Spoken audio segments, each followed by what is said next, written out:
Technology. Biotics training. Biotic implants and amplifiers only provide the potential to create coherent mass effect fields. Whether biotics can actually do so is largely determined by their training. Biotics must develop conscious control over their nervous systems, sending specific electrical impulses to the element 0 nodules embedded in their nerves. They are taught to use their implants and amps with biofeedback devices and physical mnemonics.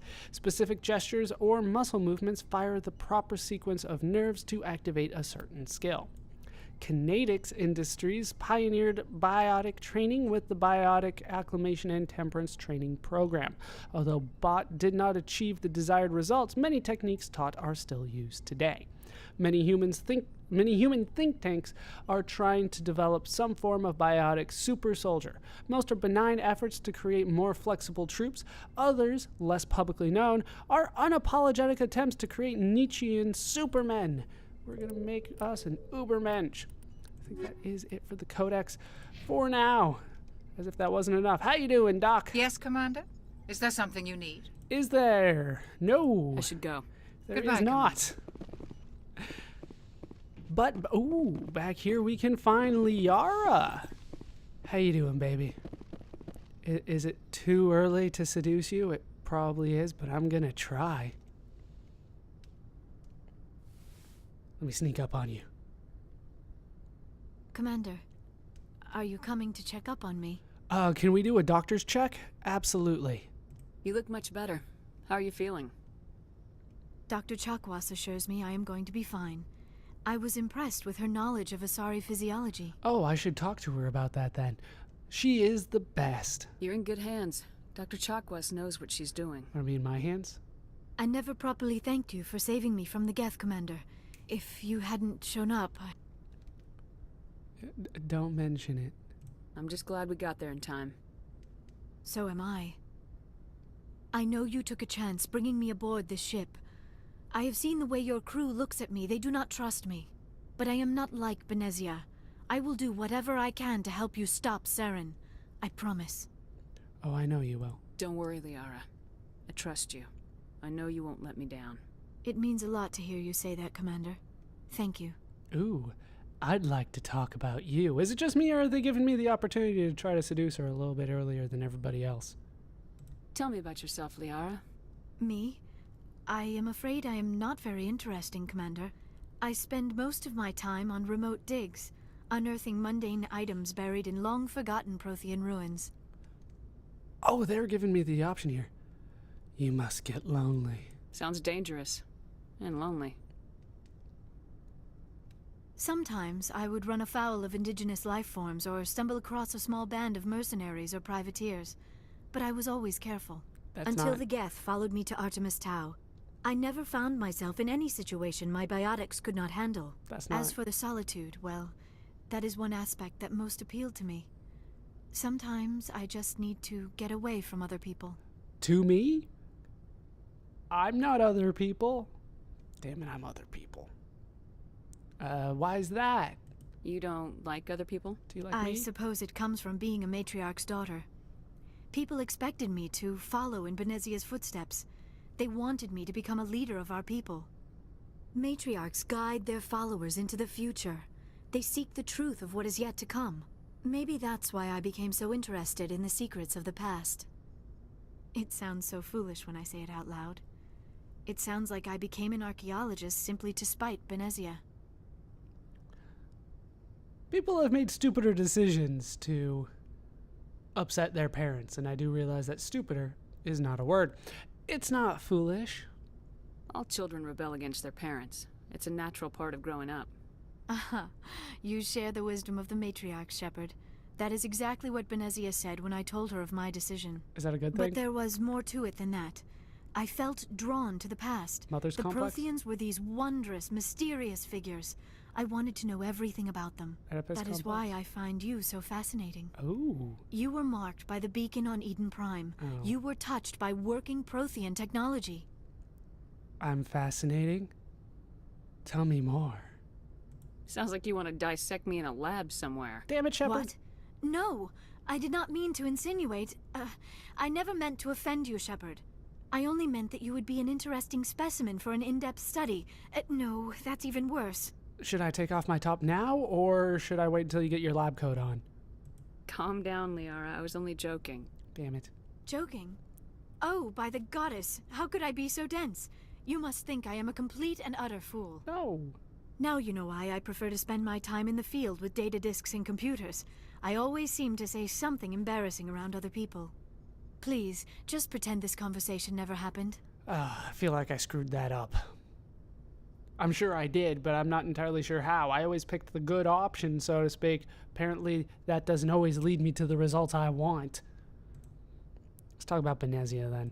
Do you know why Benezia joined up with Saren? I don't understand it. She was always outspoken about the need for the Asari to become more involved in shaping galactic events. Maybe she thought allying herself with Saren would somehow be for the greater good in the long run. At least I hope so. This hurts you, doesn't it? None of this makes any sense to me.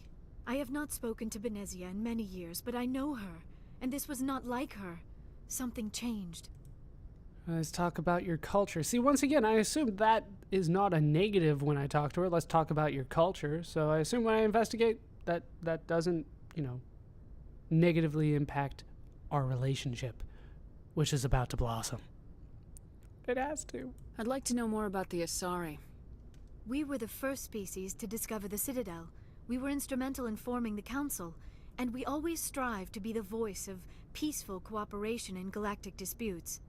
My people believe we are all part of a single galactic community. Each species contributes something to the greater whole. Although we seek to understand other species, it seems few of them seek to understand us. The galaxy is filled with rumors and misinformation about my people. I heard you're a slut. Do you care to prove them right? Like what? Most of the inaccuracies are centered around our mating rituals. My species is monogendered. Male and female have no real meaning for us. You're female. We still require a partner to reproduce. This second parent, however, may be of any species and any gender.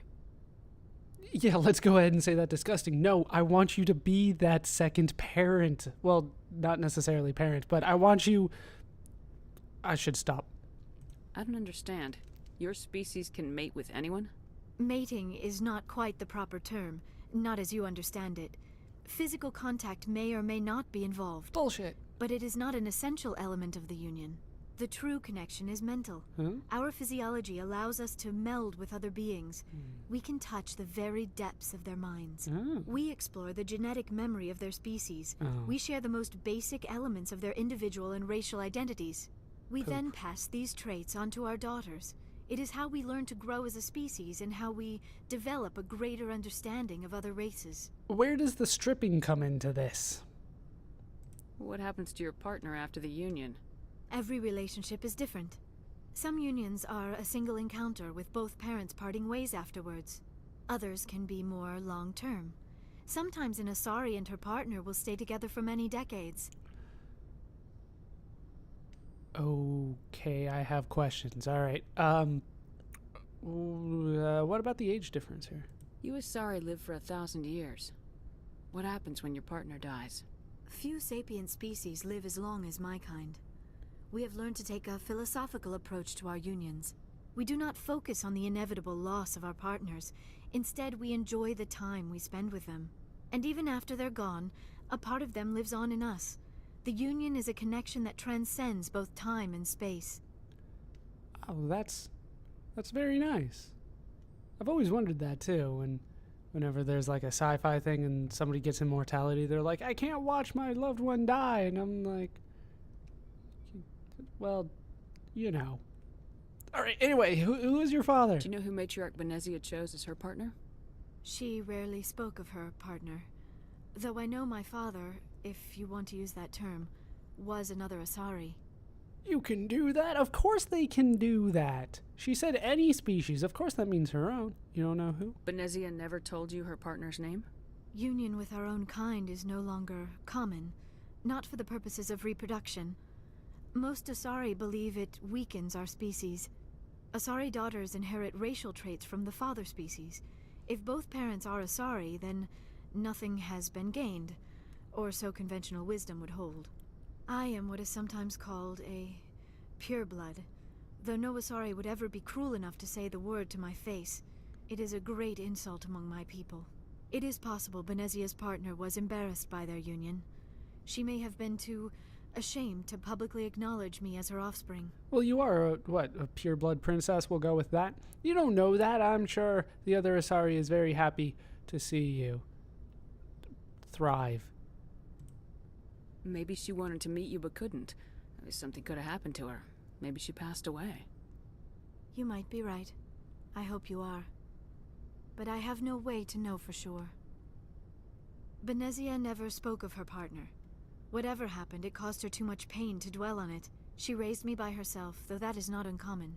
Many Asari raise their children alone, particularly if the father species is short-lived. Often the partner will pass on long before the child reaches maturity. And I think that is it. I think that's all we got for you. I should go. Goodbye, Shepard. Well, I got quite a bit of experience out of that. Not entirely sure that she's, any closer to my bedroom, but we will go check my bedroom just in case. Maybe there's somebody there waiting for me. There's never anybody waiting for me in my quarters, damn it. Real life or in video games. What the hell? Why can't I just show up in my bedroom one day and there's a supermodel naked on there going, hey, I've been waiting for you. Never. Not once. Can you believe it? All right, looks like that is it for this floor. We might as well check the codex then. All secondary stuff. That's what it looks like. All right, council races. Asari culture. Right, we've seen that, but Asari government is new. The Asari came late to the concept of world government. For centuries, their homeworld of Thessia was dotted with loose confederacies of great republican cities. The closest earthly equivalent would be the ancient Mediterranean city-states. Since the Asari culture values consensus and accommodation, there was little impetus to form larger principalities. Rather than hoard resources, the Asari bartered freely. Rather than attack one another over differing philosophies, they sought to understand one another.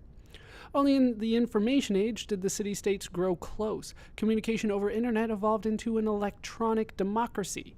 Asari have no politicians or elections, but a freewheeling, all-inclusive legislature that citizens can participate in at will. So it's like a true democracy then. Policy debates take place at all hours of the day in official chat rooms and forums, moderated by specially programmed virtual intelligences. All aspects of policy are open to plebiscite at any time.